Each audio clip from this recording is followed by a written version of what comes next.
Hey everyone, welcome back. So we recently celebrated my nephew's birthday with a Mario Kart themed party, which it was surprisingly hard to find decor for, but I think we did a pretty good job coming up with some things you can easily recreate for your own party. So let's get started. The first thing I was trying to figure out was a backdrop, and I was really excited to see that the website Ubackdrop.com has tons of options for just about every theme you could be doing, including a Super Mario one. I love that they can customize the image and size for you, and it has a loop at the top for easy hanging as well. Now I got the 4-foot tall by 6-foot wide size, and I think this could work really well for either a 6-foot or 8-foot table, whatever you're going to be serving on. And I'll have the link for their website down below, as well as a discount that you can get with them for 15% off your purchase if you're looking for a backdrop for your next event. The coupon code is my name, Rebecca, and again, I'll have the website and coupon code listed in the description box below for you. I think this backdrop also could make an adorable wall hanging after the party for a gift for the birthday child. I used my backdrop stand for this. This is actually the heavyweight stand, but the lighter weight one totally would have been fine as well. I decided to hide the frame on the ends. It's not really necessary to do this, but I just decided that I would take about $5 of balloons from Dollar Tree along with the plastic connector piece that I'm just reusing from the backdrop kit that I ordered for Kylie's unicorn pony party, because you cannot beat a $5 to $10 balloon arch like this. It definitely makes the biggest wow effect for the kids for the smallest dollar amount. And Mike decided to pick up this Mario and Luigi racing game for our table as well. I think he found this one in Hobby Lobby, but I'm gonna see if I can find a link for it if you're looking to order one. It also makes a great gift for the birthday child to take home and keep as well after the party. And we used a box from a cell phone and cut holes in the top of the cardboard box and then painted it black so that it would hold up the controllers, and this way when people go past the table they can stop and press the buttons and race the Mario and Luigi on the track here. So this was so much fun to do. My nephew also likes Jello, so I decided to layer green and red Jello for Luigi and Mario, the main characters. And to do that, just let your first layer of Jello firm up before you go and add the second one on top, and that way they won't mix.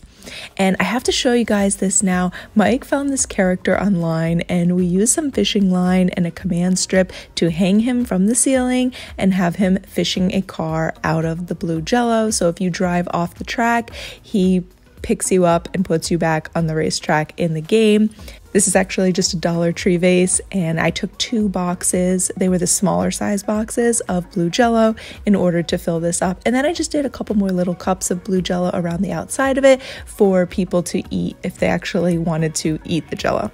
We've also got brownies over here as well that we added these super cute Mario Kart racing character cupcake toppers to. I got these from the Etsy shop Hydrangea Etchings, and she can do a variety of Mario Kart invitations, thank yous, like chip bags and juice covers, things like that. So I'll have her Etsy shop linked down below for you as well if you're looking for some custom pieces like that. I also wanted to show you guys how I made these little Goomba cups for chocolate pudding. These are just the little plastic water goblets that come in Dollar Tree, 5 for $1 in the pack, and I made chocolate pudding. Actually, I made it with almond milk so they'd be dairy free. To turn them into a Goomba, I went ahead and I actually just used a whiteout pen that I picked up in Dollar Tree to make 2 large circles on here for the eyes, and then also 2 little white triangles kind of to the outsides of where the eyes are. And then you can come back with a Sharpie, a black Sharpie, to add in the rest of the details.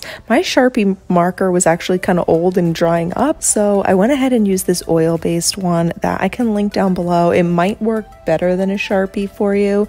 I think it goes on a little bit more like paint, but I went ahead and added eyebrows and a little black into the eyes and the mouth on here, and I think this kind of turned out so adorable. I know the Goombas are like bad guys, I guess, but I think these turned out super cute. The cake was from Big Y, and they also provide the toppers for it as well, so that was one less thing to think about. And then moving on, I decided to go with sugar cookies. I feel like these are always a hit when we have have a kids party. I decided to try to make the magic mushrooms and stars from the Mario game for this party. I also switched the recipe around and I did a dairy-free version, which actually came out still really tasty and good. I'll just write down in the description box as well the recipe I came up with for this, because it did come out really well. And once they are cooled off, you can do the icing.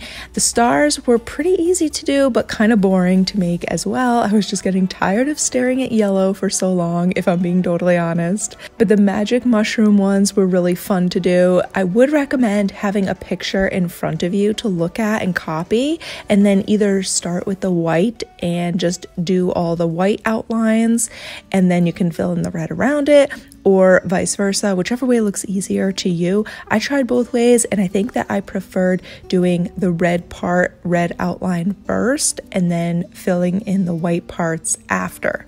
To me, that just felt like the easier way. For the face part on the bottom, I just couldn't get the face part, like the coloring right. I decided the best thing to do would be to use all vanilla extract for this part, and I just replaced any water that I might add in with the powdered sugar and corn syrup, replaced it with a real vanilla extract, and let the dark color of the vanilla extract help tint the icing more of a beige color. I later went back with some black icing to make the eyes, which are basically just black lines, and I think they turned out pretty cute. We also got some Mario, Luigi, Peach, and Bowser cookies from Brittany at Piece of Cake by Brittany. These were so fun, especially Bowser, who is my nephew's favorite character right now. Oh, and before I forget, Mike made question mark boxes, which you will recognize from the game if you have played Mario Kart before. He covered plastic boxes with like an iridescent plastic wrap and printed off question marks to tape on all four sides, and then we just hung these in the doorways. The finish line banners are super cute and affordable as well, and they definitely make it feel like a party in here. And then once we added these racetrack floor runners, it was really starting to feel like we just drove into a Mario Kart racetrack. These runners use double-sided tape though, which I would recommend carefully removing as soon as possible after the party. I ended up waiting until the next day, and I did have to work at getting a little bit of the sticky residue off in a couple places the next day on the wood floors. So I would definitely do that as soon as possible. Anyway, this was so much fun. I think the kids had a blast. My sister picked up these Mario Pez candy dispensers as favors for them as well, and this was such a fun time. I think my husband actually had as much fun planning this party with me as the kids did enjoying it all. So I will have all of the info down below in the description box. Thank you so much for watching. Have an amazing day, and I will see you soon in the next one. Bye!